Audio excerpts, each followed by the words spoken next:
Welcome back to What Arty Noobs for General Disturbance. This is the 2128, it's the Tier 9 Soviet SPG. This one's located on the east spawn of Malinovka, and it's under the command of DeadlyBananaDog of the FYYFF clan. And he's saying he's not wearing any pants. Well, yeah, he's in America, so pants means he's not wearing trousers. Let's hope that he's wearing underwear, otherwise this could be quite inconvenient. Anyway, there's no sound to the engine. I have tried to restart this replay about a dozen times already. It won't go with any sound at all, other than the noise of the howitzer and of course the explosions as he fires. Now, he's got an 8-inch howitzer, 203mm in caliber, and capable of 900 alpha. And his first shell lands near the squall. And oh my gum, he's picked up a huge amount of stun assists because he got 108 from the splash, but his teammates actually got the kill. In fact, the Hori 1 got the kill on the squall, and he picked up all the stun assists off that one. So that's turned out to be particularly impressive because it's got his communications expert skill working right away. So that's 2.5% extra to his crew skills. Another direct hit, this time on the Shure Future, and it is a penetrating shot for 837. This 203mm will do 900 alpha and 52mm per pen with 10.4 meters on the burst radius, between 12.5 and 28 seconds of stun. The Shure Future took it through the side, and that's where his armor is weakest, and it went right in and did a low roll for 837. So particularly good start on both fronts, and now he's got the kill. Wow, he's really going for it. Now you can still have a good battle without the sound of the engines, but it's just disappointing that Wargaming haven't fixed the problem that's been around for over a year. As a Malshin goes by.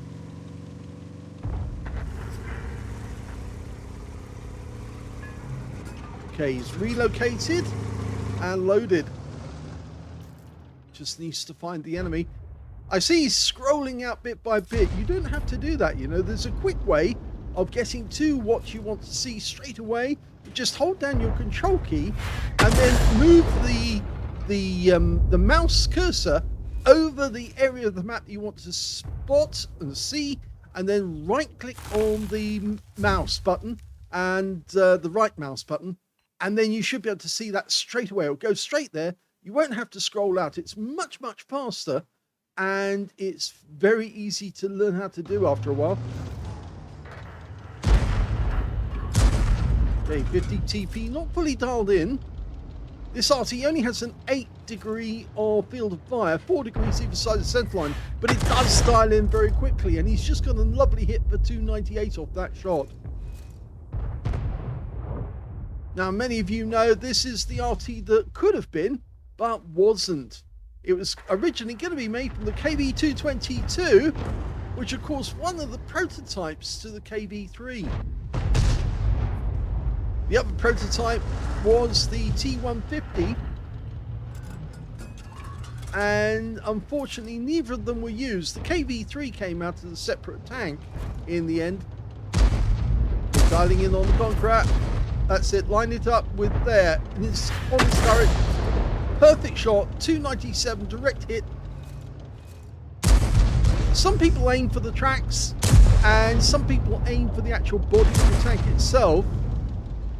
I always like to think that if you aim for the bottom of the tracks, at least, the very least, you're going to be tracking the enemy. But if it goes long, you're going to hit the body of the tank straight on the side. You can see these tanks are taking a lot of punishment. You switch back to the Conqueror again. It's the Malshin who's requesting fire on this guy. Rounds out. Another direct hit for 371.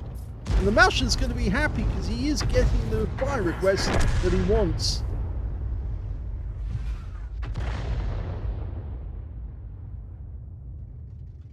Yes, he's scrolling bit by using his mouse to wander. Either that's where he's using a trackpad. That's just as possible. He could be using a trackpad for that matter. Okay, he's looking over here because there's supposedly a T-69, and if he's come around the corner, he would have knocked down that fence, and we might have seen a few of those trees fall over. But there doesn't appear to be any movement over here at the moment, so better to actually attack tanks that you know are spotted. And in fact, our T-49 has spotted an enemy tank just up off the ramp. It happens to be an M48 Rampanzer. There he is, with his plough in front. Now the M1A1s actually that were sent to Desert Storm, a lot of them were doing ploughing, and they were ploughing the Iraqi troops under the sand, and he's got another kill. Yes, they found it much easier, much more expedient to just plough the trenches that the Iraqis had actually formed and just plough them under so that they were covered in sand and completely buried by it. There's no way that they were ever going to come out of there again. And so that's the way they got rid of the problem. Line up, rounds out. That was close. Just in front of the guy, he pulled back rather quickly. And he's gone, so we got the stun assist off that one as well. So changing position again.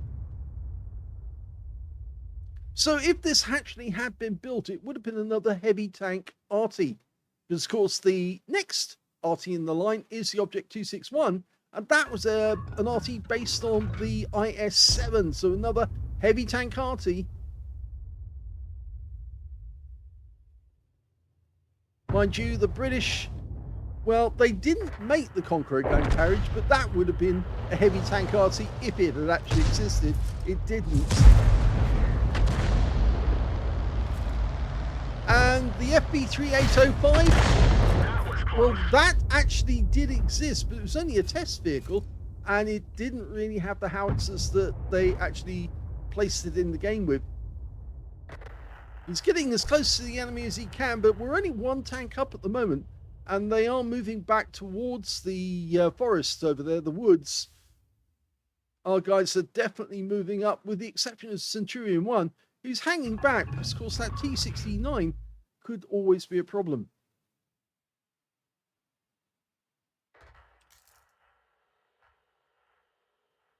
Yes, he's scrolling very, very slowly. And it's a lot quicker to use the control key method. There you go, there's the Wizzy. Somebody's requested fire. In fact, it's the Barask. The Wizzy's gone down into the dip, and, well, we weren't able to dial in that quickly. He's fired anyway.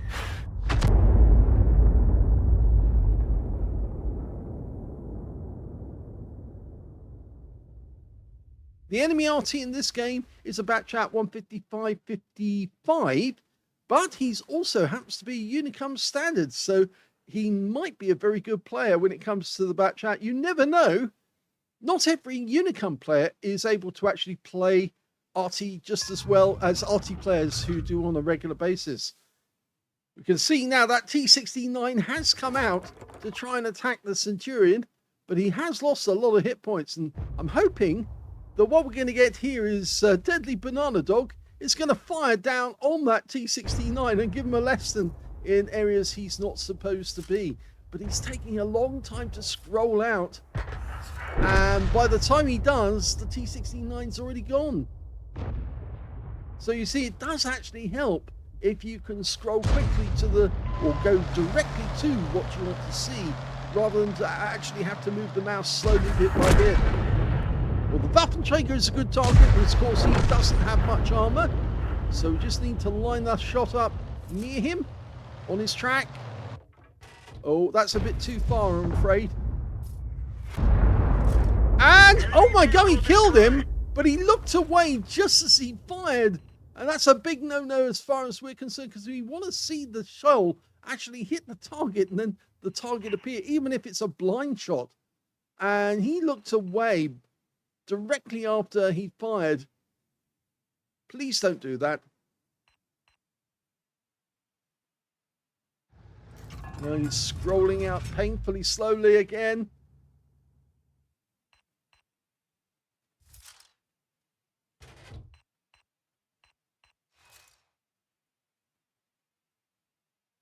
And now we've reached a stalemate. And I think the problem is that the tanks that should be moving towards the enemy across the field are the Barask and the Centurion 1. They should be coming up by the south side of the map. And to keep that 7501K interested, the Barask is doing the job. He's actually cutting straight across the field, I think, to help the Centurion. 7501K, I think, is hiding behind the rock. So you could actually place a round directly behind that rock on that position using the minimap as a guide. And that should help you get a shot on target. You see, at the moment, he's looking all the way over the other side of the battlefield where no tanks have actually been seen. The Barask is about to see if there is anyone over there, but I don't think he'll find them. I think he will find that VK is still there. And he's hiding behind the rock. He's just a little way along. There you go, that rock there. That's where he is. And we're about to find out if he's still there. Well, it appears he's not. He's actually moved back into the woods to protect the cap area. The Centurion is taking ages to actually move up. Admittedly, he doesn't have much in the way of hit points, but the fact of the matter is his gun is important and he should be trying to get closer to the enemy. And there's the Wizzy 132 again. Now we fired at him before with a blind shot. And he's got a bit of a rescue sticking there. Okay, round about there. Fires the round in.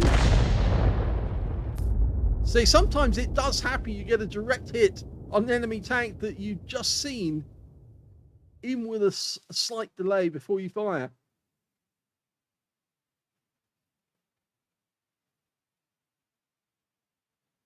There's still 5 enemy tanks out there. We're only 1 up on the enemy. And again, he's painfully, slowly scrolling out his aim on the enemy. The enemy Arty could be in this wood here. And if he is, he's probably going to be down at the back there. In fact, now the Wizzy 132 has just been spotted. And again, we're scrolling very slowly. And he accidentally fired there. I don't think he meant to loose that shell off. I think he accidentally fired the round out.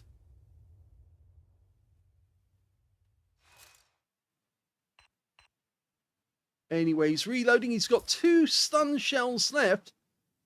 And he's carrying 20 of the non-stun HE and 2 armor-piercing rounds as well. And we've got 2 minutes left in this game. So our guy's going to have to move up. The Wizzy 132 did go down. And there's the DZT. And he doesn't appear to be adjusting his aim. He's staying for that Arty. There's no definite that that Arty is in that area. And it doesn't appear to be. I haven't seen any tracer.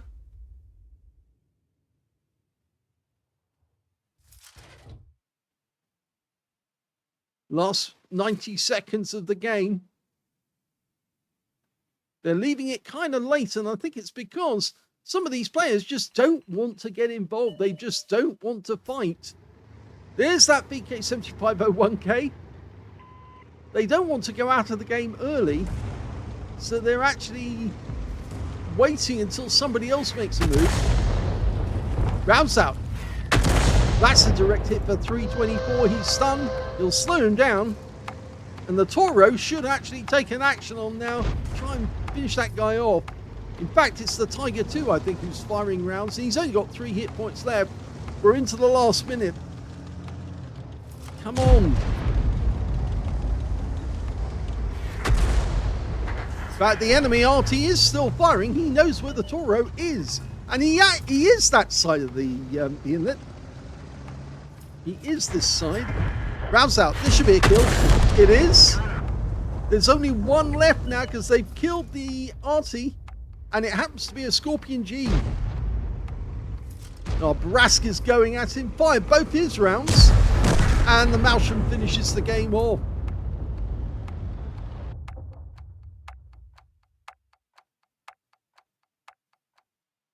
there's the end of battle stats. That was an ace tanker game for DeadlyBananaDog of FYYFF in the 212A. He managed to get a fighter badge for getting at least 4 kills. He got 4 exactly. He also got a bruise medal for getting at least 5 critical hits. In fact, he got 12. And he managed to get a gauze medal as well for doing more damage, exceeding 8 times the hit points of his own vehicle. And his win rate was 5,365, which is super Unicum standard. Let's have a look at team score. He didn't get the highest damage in the game. The Waffenträger auf Panzer IV on the enemy team got 4,381 hit points of damage. Second highest damage was DeadlyBananaDog with 3,863. And the third highest damage, well, that went to the Hori 1 with 3,356. The Waffenträger didn't get 20% of the enemy hit pool. That's why he didn't pick up the high caliber. The number of kills, we can see it was definitely DeadlyBananaDog who got the highest with 4. 3 kills went to the Batchat 155.55, their best player. And 2 kills went to the Hori 1, the Toro, the Malshan, who also picked up a steel wall, and the Barask, or at least one of them, got a Leather Slayer's medal and 2 kills.